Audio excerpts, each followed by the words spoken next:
I don't think it's any secret that I've been interested in this issue for some time, and I do have to say that I continue to believe, based on the data and the facts that I have seen, that pit bulls are extremely dangerous animals. Pit bulls, which may constitute 4% of the population of dogs in the United States, are responsible for 60%, 70%, 80% of the fatal attacks on people. Last year, there were 31 fatal attacks by dogs. 4% of all dogs are pit bulls, so you'd expect that one of those would have been caused by a pit bull, 1 out of 31, and in fact it was 27 out of 31. There is undeniably a correlation between this breed, for whatever reason, whether it's the owners or the food that they're fed or whatever it is, there is a connection between this breed and severe attacks. Last week in this chamber, the topic came up when Josh spoke at the podium, and there was an ER physician that was here. And he was here on another issue, and he came up to the lectern and he said, you know, I'm here on another issue, but I hear you talking about pit bulls. Let me just tell you, you work in an ER, you will never, ever own a pit bull. And because ER physicians see the severity of the damage that they can do. The weight, excuse me, you'll have your chance to talk, sir. We're going to have a civil discussion here, okay? You're darn right. That's the right that I get because I was elected by my community to do this. And these physicians, because I've talked to other physicians, they'll say not only will an ER physician not ever own a pit bull, he won't ever be near one, and he won't let his kids go visit a home where there's one.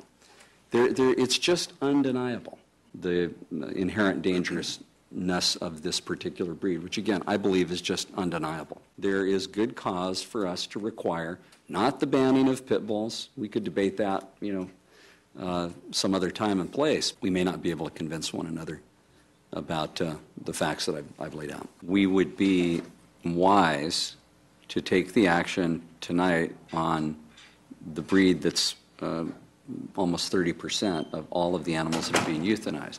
But I hear that there's not support for that around the dais. And I still don't know what voting it down means. I think we would just take no action.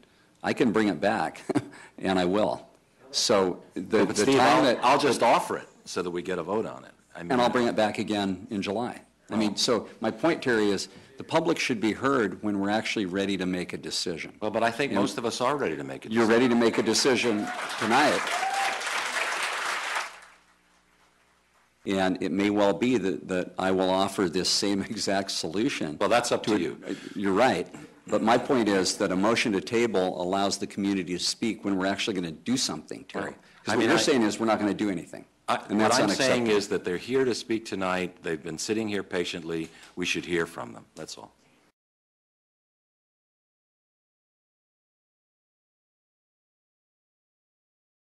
I'm a homeowner in Glendale, which is serviced by the Pasadena Humane Society. Tonight I'm speaking on behalf of myself and my husband, who is a local pastor, a graduate of Fuller Seminary here in Pasadena. He's a chaplain with the Glendale Police Department and is the leader of the Area C Chaplaincy Group, which includes Pasadena's chaplains. We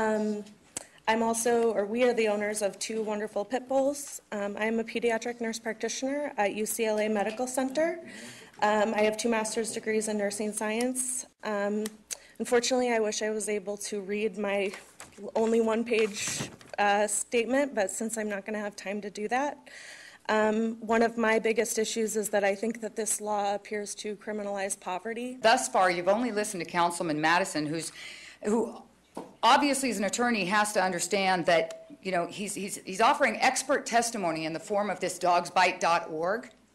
But what he's not offering, and he knows that he's well aware that you have to establish the qualifications of your expert. His expert in this case is an angry woman in Texas who has no qualifications or experience as an expert. She hides behind her keyboard and just spews hatred and venom and misinformation.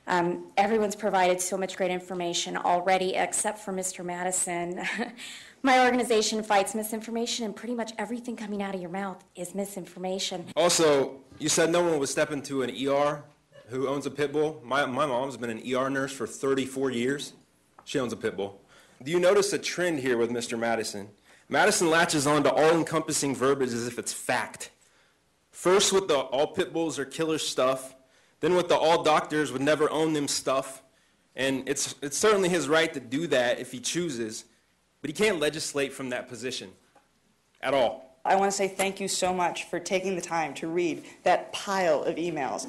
And it simply states to the fact that it's not laws, but it's education that makes a difference. You guys took the time to educate, and we out here appreciate that so much. I think most of us can agree that demonizing groups of any living thing or non-living object does not stop crime, nor does it provide safety. Also, I think we can agree that it doesn't stop or prevent individual action or intent. 3 years ago, I believed everything that Steve Madison is actually saying.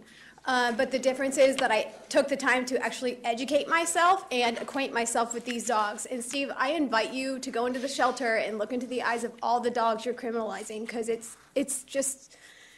And they've rescued me after I did a tour in Iraq. They have made such an impact. When I came back from Iraq, I was like, I couldn't even stare at you, talk to you. But these dogs, like, they completely changed me. And I know you're gonna continue fighting to ban them eventually, but I think you should get some education yourself and really stop taking negative feedback from people. Go yourself. These dogs come in as strays. They haven't eaten in days. These shelters decide to signal them out and do what's called a temp test on them. So they put a plate of food in front of them, and if they guard the food, they deem them aggressive. And so they're not adoptable to the general public, which Mr. Madison probably isn't aware of. They make them rescue only. That means a rescue group, a 501c3, has to come in and actually adopt the dog. Okay? I'm a retired police officer. I'm a pretty hardened individual. I've been shot at numerous times. I'm a Medal of Valor winner. I've killed a robbery suspect. But the one thing I want to say, Mr. Madison, is thank you for bringing all these people together.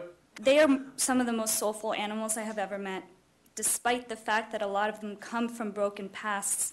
It's like they were put on this earth to teach us forgiveness. Small dogs are more likely to be adopted out than pit bulls, that's true, but it's not necessarily because they have better temperaments. It's because insurance companies and landlords discriminate against large dogs like pit bulls. So many people are being told what type of dog they're allowed to own rather than being allowed to own the type of dog that they want. If pits have a hard time getting adopted, which they do, it is because of archaic thinking and fear that Councilman Madison spreads. And listening to him, I would think of McCarthyism. He said he wants to be educated and hear what we say, yet he hardly looks at any of the speakers. I'm sorry, he will never know the love of a pit bull because he will never take the opportunity. And I find him to be a very scary person. Thank you. There's a motion on the table to table this, but I agree with Councilman Kennedy and Councilman Tornick that this should just be voted down.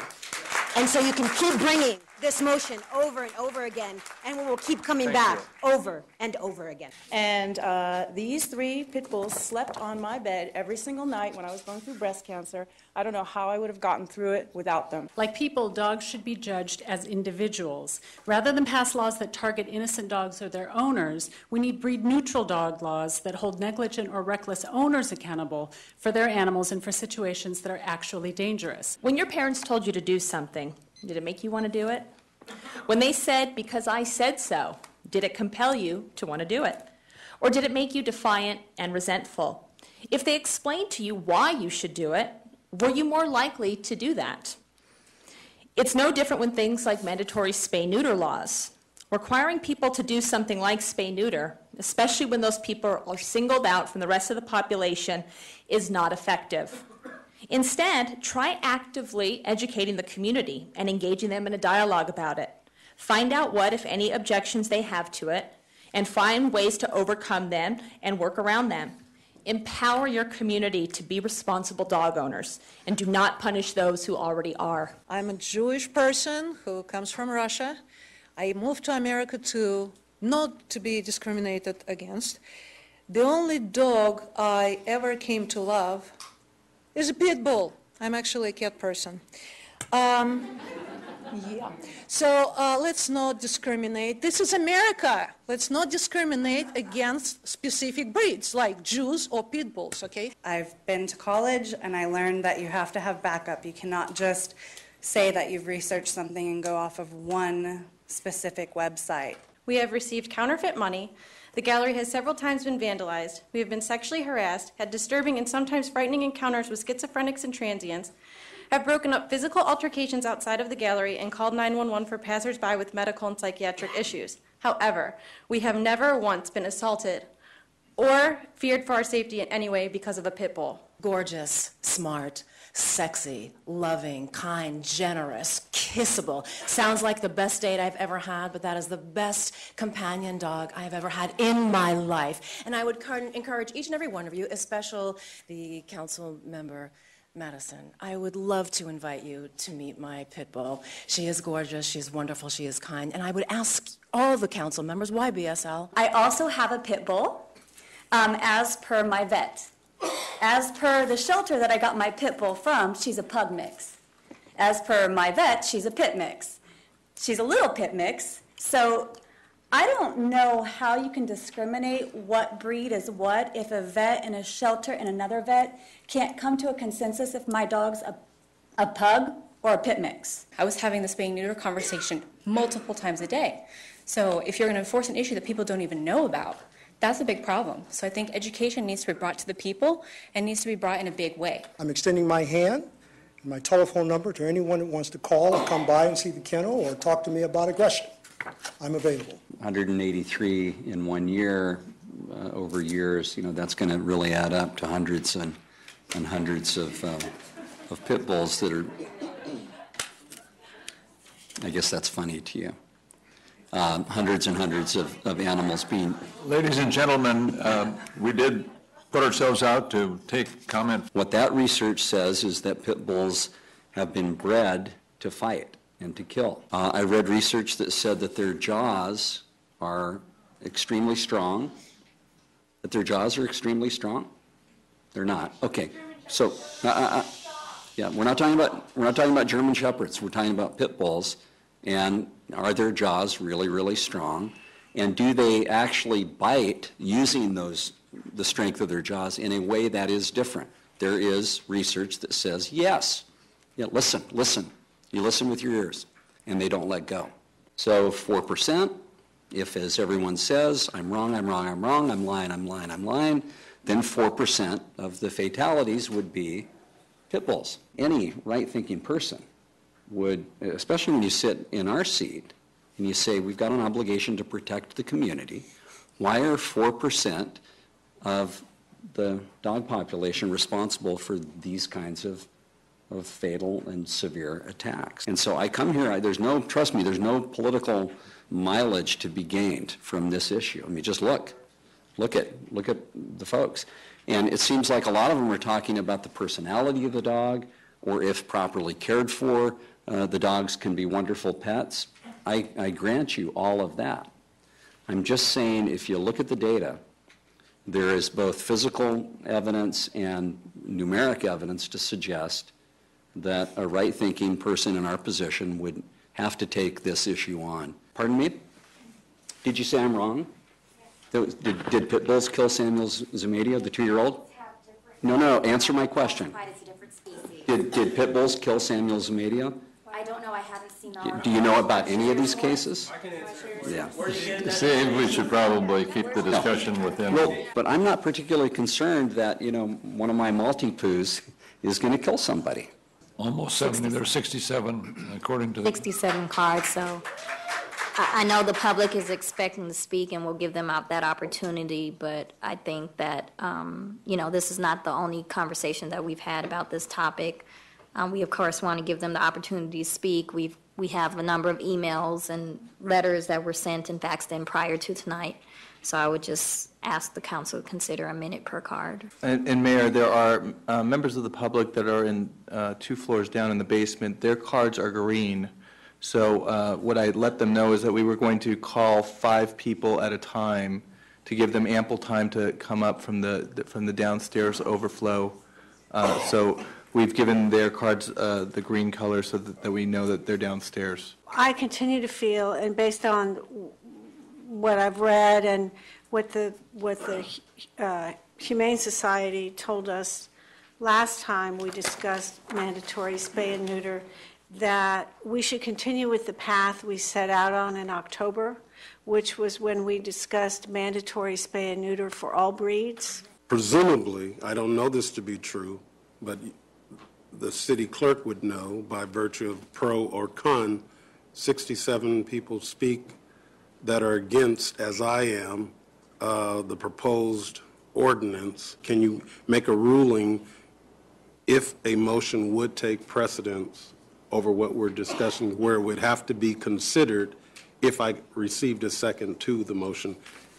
That's my first piece. And then the second piece, if that were to fail, Mayor, I would like to just briefly, probably less than a minute, share some prepared remarks.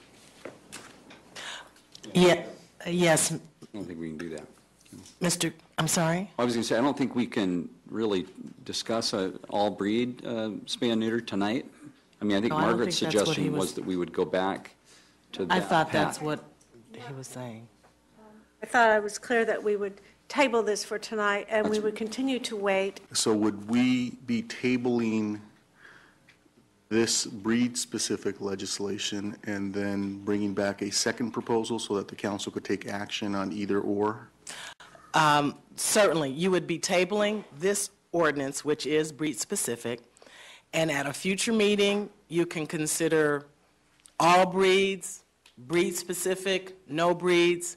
You could agendize that to consider all the potentials and make a decision at that point based on whatever recommendations are considered. So I'd be prepared to support a motion that directs staff to come back with options for the council to act on. One, obviously this one that would be tabled, but then also the one that would cover all breeds for mandatory spay and neuter. Well, the one that would cover all breeds has already been developed. What I'm prepared to do now, shockingly, if it's appropriate, is to ask for a second to vote this proposed ordinance down completely tonight. And then we will not have to indulge 67 or whatever the number of speakers to do the same.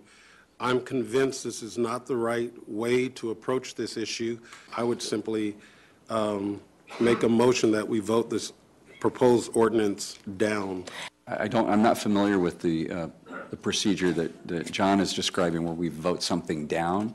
If no one is moving the ordinance, then normally it wouldn't be called to question, and we could be here a long time if we voted down all the things that we don't want to do.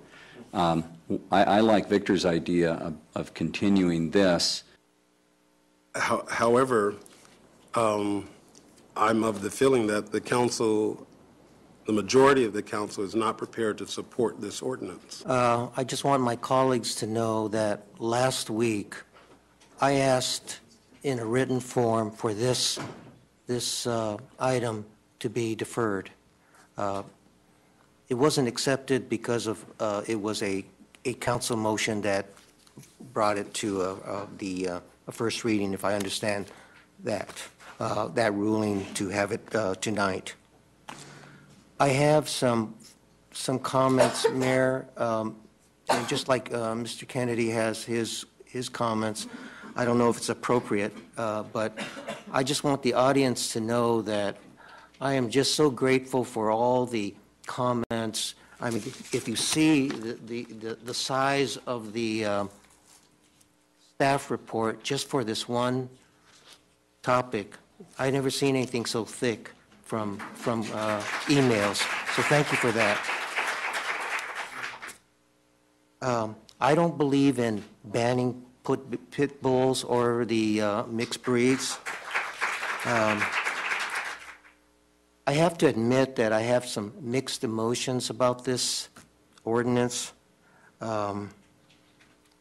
to single out pit bulls and the mixed breeds. But as a council, I know that we care about public safety, and I think all of you do as well. And then do we have the state law to deal with? No, what I agree with is that we shouldn't go against that state law.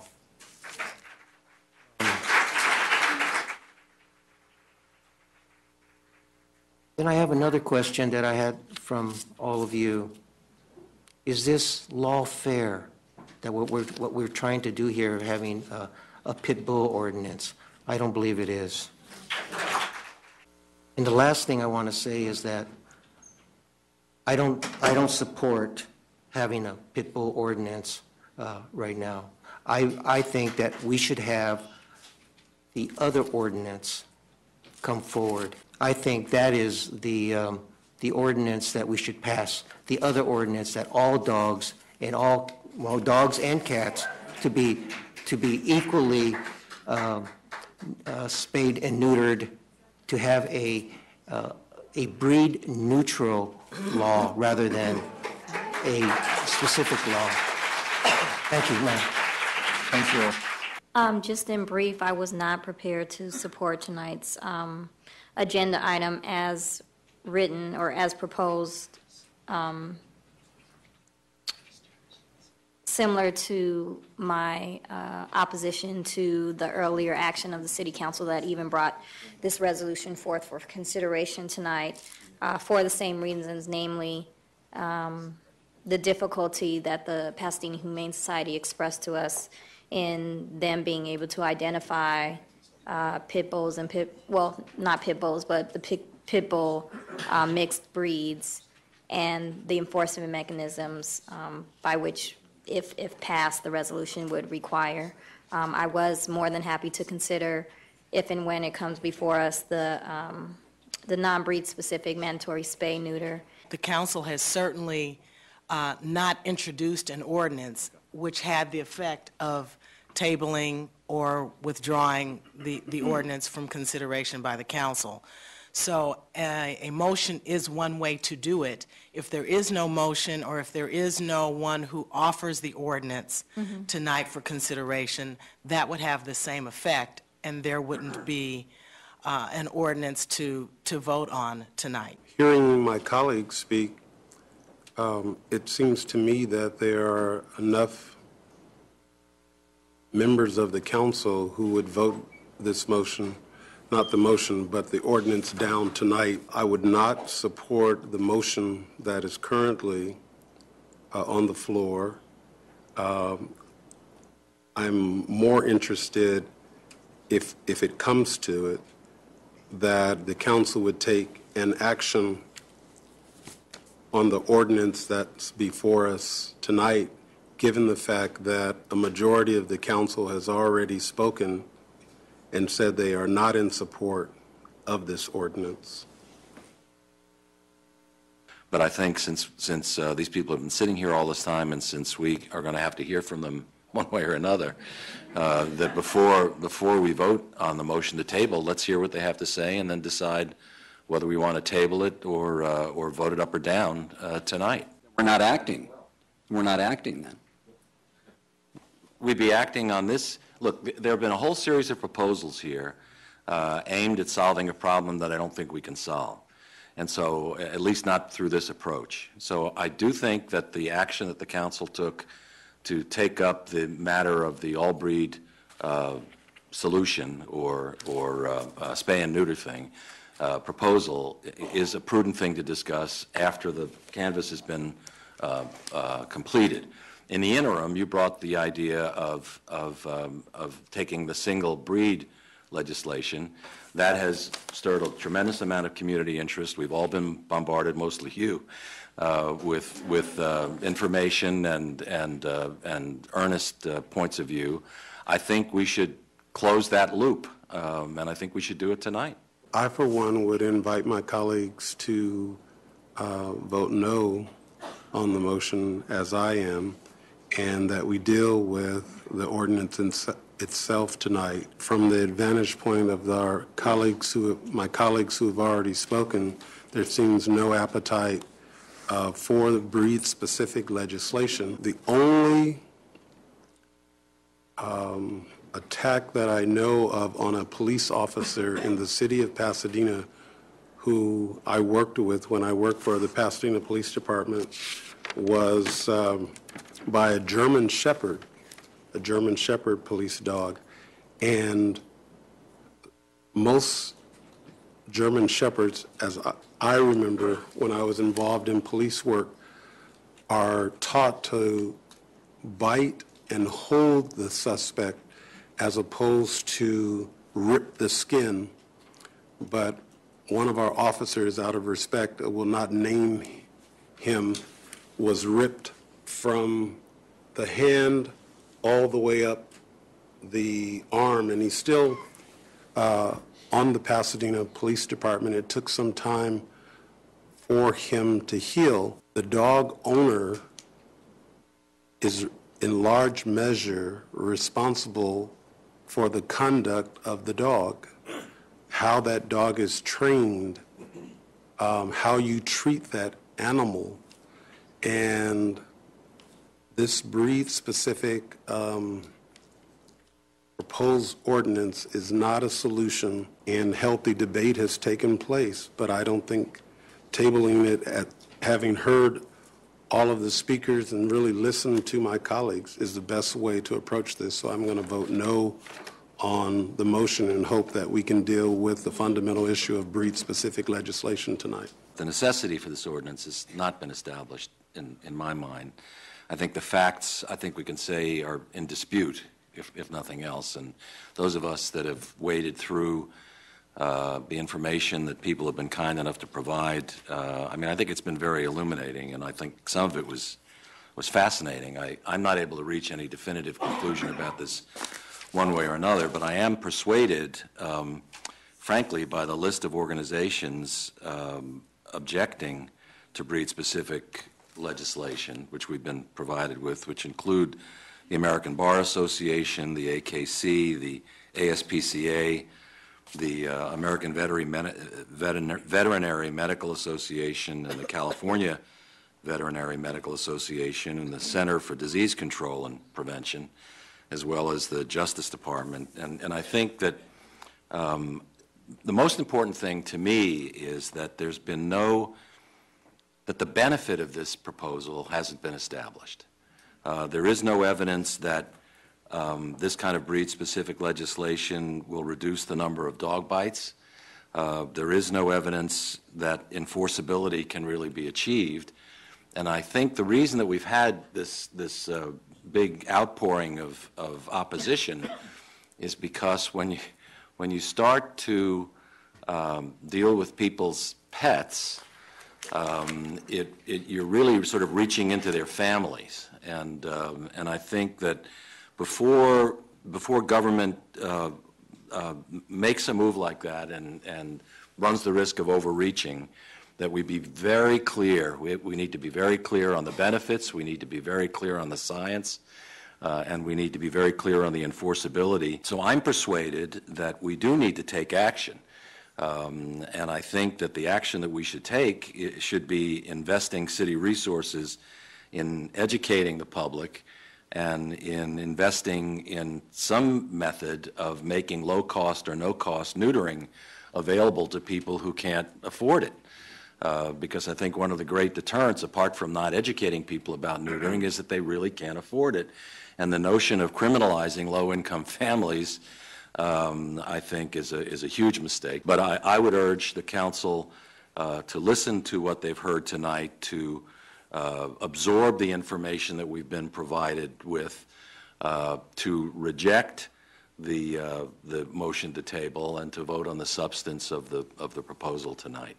The question I have is that when I initially made the suggestion that we table this and we go back to our prior proposal of mandatory spay and neuter across the board, the discussion subsequently led to the fact that we should continue the hearing, which I think is the motion on the floor, and the request to continue it was so that the people that were here, the public, could come back at that next meeting and be heard.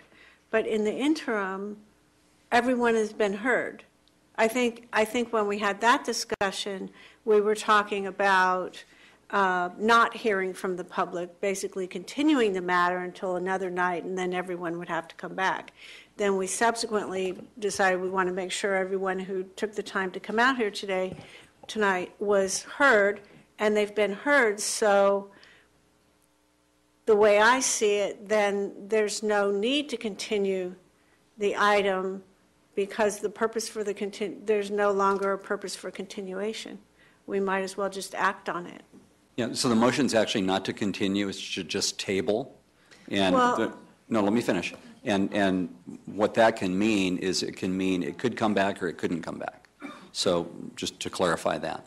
The other things I wanted to say, Mayor, are nobody was talking about criminalizing. I think Terry used that word, but to my knowledge, we haven't been talking about any criminal sanctions here. We're just talking about public policy. The other thing is I'd just like to know for the record how many of were there 67, 68 speakers? Tonight there were 55 speakers, and of those 55, there were 18 residents of Pasadena. Thank you very much. Mr. Chomsky, will you take a roll call vote? Well, Mr. Chomsky, will you clarify the motion in light of the discussion about tabling and continuing? Sure. The motion was to table the first reading to July 14, 2014, and direct staff to come back with options for breed-specific legislation, all breeds, mandatory spade, neuter, and if there were any other options. It wasn't clear if there was a third element to that. Councilmember Gordo? Yes. Councilmember Kennedy? No. Councilmember Madison? Yes. Councilmember Masuda? No. Councilmember McAustin? Yes. Councilmember Tornick? No. Vice Mayor Robinson? Yes. Mayor Bogard? Yes. The motion passes 5 in favor, 3 against.